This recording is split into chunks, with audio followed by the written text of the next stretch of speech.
నమస్తే. ఇన్నాళ్ళు నన్ను సపోర్ట్ చేస్తూ, ఎంకరేజ్ చేస్తూ మీ ప్రేమని నాకు అందిస్తున్న ప్రతి ఒక్కరికి కృతజ్ఞతలు. అలాగే ఈ వీడియో కూడా ఖచ్చితంగా మీకు ఉపయోగపడుతుంది. లైక్, షేర్ అండ్ సబ్స్క్రైబ్ చేసి మీ సపోర్ట్‌ని నాకు అందించండి. అలాగే ఈ వీడియో పట్ల మీకున్న అభిప్రాయాన్ని కామెంట్ సెక్షన్‌లో కామెంట్ చేసి తెలియజేయండి. ఇప్పుడు వీడియోని చూద్దాం. జీవితంలో రకరకాల సమస్యలతో బాధపడుతున్నారా? ముఖ్యంగా ఆర్థిక సమస్యలతో సతమతమవుతున్నారా? ఎన్నో పరిహారాలు చేసి అలసిపోయారా? మంచి మార్గం దొరకాలని కోరుకుంటున్నారా? అయితే రండి, విశ్వాన్ని ఎలా అడగాలో తెలుసుకుందాం. లా ఆఫ్ అట్రాక్షన్ క్లాసెస్ మీకోసం మన ఛానల్లో. వివరాల కొరకు సంప్రదించండి.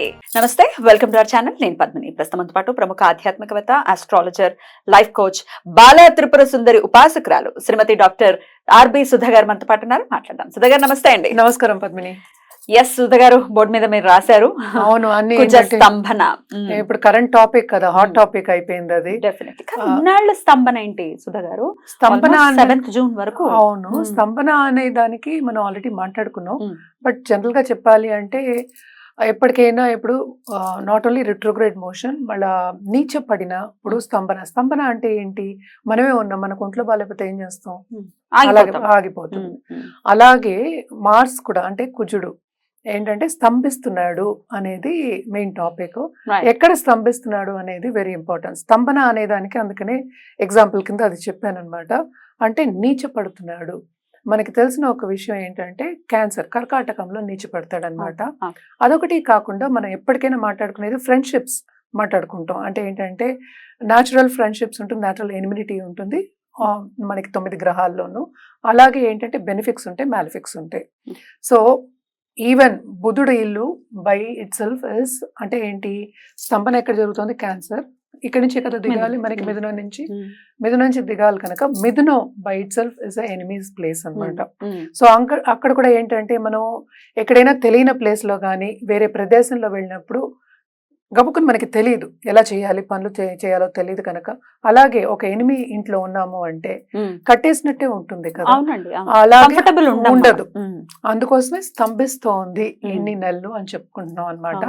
అది ఎప్పుడెప్పుడు జరుగుతోంది అనేది చూద్దాం. ఇప్పుడు ప్రస్తుతం మనం ఇంకా ఆగస్ట్ ఎండ్ సెప్టెంబర్ లో ఉన్నాం అనుకుందాము. ఆగస్ట్ 26th నుంచి మిథునంలో ఉన్నారు. సో మిథునం నుంచి మళ్ళా ఏమో కర్కాటకంకి October 20th వెళ్తున్నారు అనమాట. సో వెళ్ళిన తర్వాత అక్కడ రిట్రోగ్రేడ్ మోషన్ అనేది జరుగుతోంది. అంటే క్యాన్సర్ లో నీచ స్థితిలో జరుగుతోంది. అదేమో 21st జనవరికి మళ్ళా మనకి మిథునంలోకి వెళ్తారనమాట. సో October 20th నుంచి 21st Jan వరకు రెట్రోగ్రేడ్ లోనే ఉంటారు ఆయన? లేదు, కిందకి దిగిన తర్వాత రిట్రోగ్రేడ్ అవ్వాలి కదా. అవ్వాలి. రెట్రోగ్రేషన్ లోనే నీచంలో రెట్రోగ్రేడ్ రిట్రోగ్రేడ్ అంటే కిందకి దిగాలి కదా. So that is direct motion. So మళ్ళా రిట్రోగ్రేషన్ అయినప్పుడు వెనక్కి వెళ్ళాలి కదా. సో వెనక్కి ఎప్పుడవుతోంది? అది మనకి జనవరిలో అవుతుంది నెక్స్ట్ ఇయర్. మిథునంలోకి వెళ్తున్నారు. అది నేను అందుకనే 6 వేశారు. ఫిబ్రవరి వరకు ఉందన్నమాట అది. సో ఫిబ్రవరి వరకు అంటే రిట్రోగ్రేషన్ మోషన్ అనమాట. అంటే 24th ఫిబ్రవరి వరకు ఉంది. మళ్ళీ డైరెక్ట్ మోషన్ అవ్వాలి. రిట్రోగ్రేడ్ అయిన తర్వాత మళ్ళీ కర్వ్ తిరగాలి కదా, వెనక్కి తిరగాలి.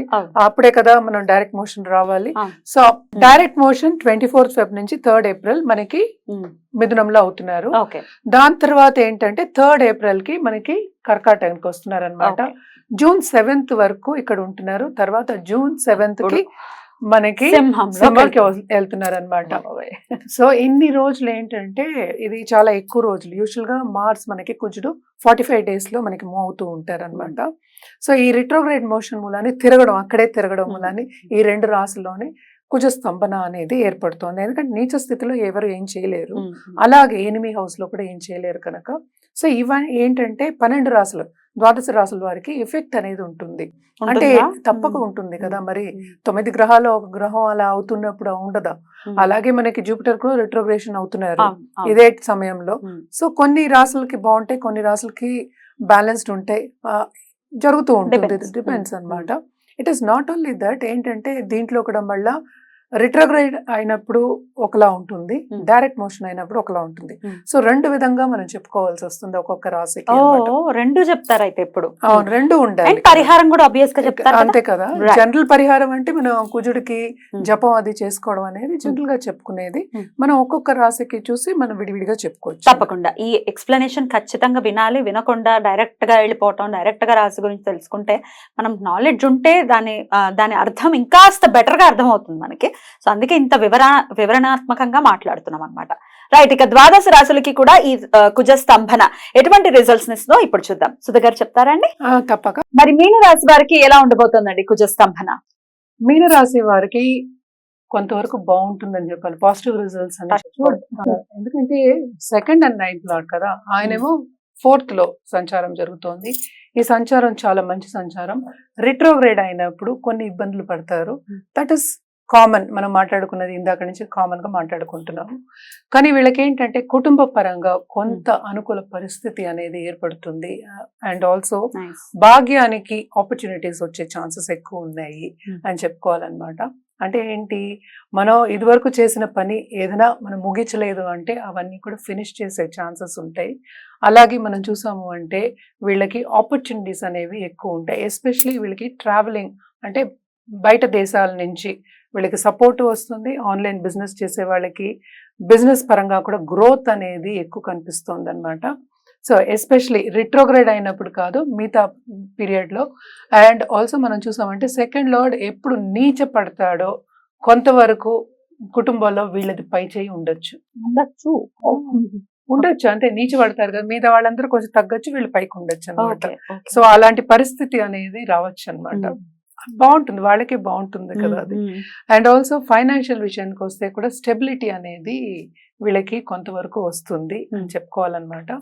అండ్ మనం చూసామంటే ట్రావెలింగ్ అప్పుడు, ఎస్పెషలీ ట్రావెలింగ్ ఏంటంటే బిజినెస్ పరంగా ట్రావెల్ చేసినా కూడా వేరే దేనికి జాబ్ పరంగా కెరియర్ పరంగా ట్రావెలింగ్ అనేది కనిపిస్తోంది. తప్పక వీళ్ళకి ట్రావెలింగ్లో కూడా బాగుంటుంది. మరీ అధికమించిన శ్రమ అంటూ ఏమీ కనిపించట్లేదు ఎక్కువ. ఎందుకంటే మిగతా గ్రహాలు కూడా వీళ్ళకి అనుకూలిస్తున్నాయి కనుక ఈ గ్రహం కొంతవరకు ప్రాబ్లం ఇచ్చిన, అంటే ఏంటి, కుజగ్రహం స్తంభన మూలాన్ని కొంతవరకు లేట్ అయినా కానీ సక్సెస్ అనేది వీళ్ళు చూస్తారు అనేది మనకి కనిపిస్తోంది. అంటే ఇది మనం మాట్లాడుకునేది 8 నెలల వరకే. సో బాగానే ఉంటుంది అని చెప్పుకోవాలి. ఎస్పెషలీ కోర్ట్ విషయాల్లో కానీ, లేకపోతే ఏమైనా వాళ్ళ ప్రాపర్టీ ఇష్యూస్ కానీ, లేకపోతే ఫ్యామిలీ ఇష్యూస్ కానీ కోర్టులో ఉంటే కూడా కొంచెం స్పీడప్ అయ్యే ఛాన్సెస్ ఎక్కువ కనిపిస్తున్నాయి. కానీ సక్సెస్ అనేది కొంచెం లేట్గానే వస్తుంది అని ఇందాక కూడా మాట్లాడుకున్నాము. హెల్త్ పరంగా కూడా వీళ్ళకి కొంతవరకు ఊరట అనేది చూడగలుగుతారు, ఎస్పెషలీ ఇక్కడ ఉన్నప్పుడు, మనకి మిథునాల్లో ఉన్నప్పుడు అనమాట. 5th హౌస్ లోకి ఉన్నప్పుడు ఏంటంటే మనకి నీచ పడతారు కనుక కుజుడు కొంతవరకు వీళ్ళ సంపాదన బాగుంటుంది. ఎందుకంటే 9th లార్డ్ కదా, 5th లో పడ్డాడు, నీచ పడ్డాడు కనుక వాళ్ళ అనుకున్న మోతాదు రాకపోవచ్చు కానీ వస్తుంది. సక్సెస్ అనేది చూస్తారు వీళ్ళు అనేది కనిపిస్తోంది అనమాట. బానే ఉంటుంది. నేను చెప్పినట్టు ఇంటర్పర్సనల్ రిలేషన్షిప్ లో కూడా బానే ఉంటుంది. అలాగే కొత్తగా పెళ్లి కావాలి, కొత్తగా పెళ్ళి అవ్వాలి, నాకేమో మాంగళ్య బలం అని చెప్తూ ఉంటాం మనం, అవన్నీ కూడా బానే ఉన్నాయి. అండ్ వీళ్ళు శుభకార్యాలకి తప్పక ఖర్చులు అనేది పెడతారనమాట. బానే ఉంటుంది. ఇవన్నీ రిట్రోగ్రేడ్ మోషన్ కాకుండా మిగతా అన్ని బాగుంటాయి.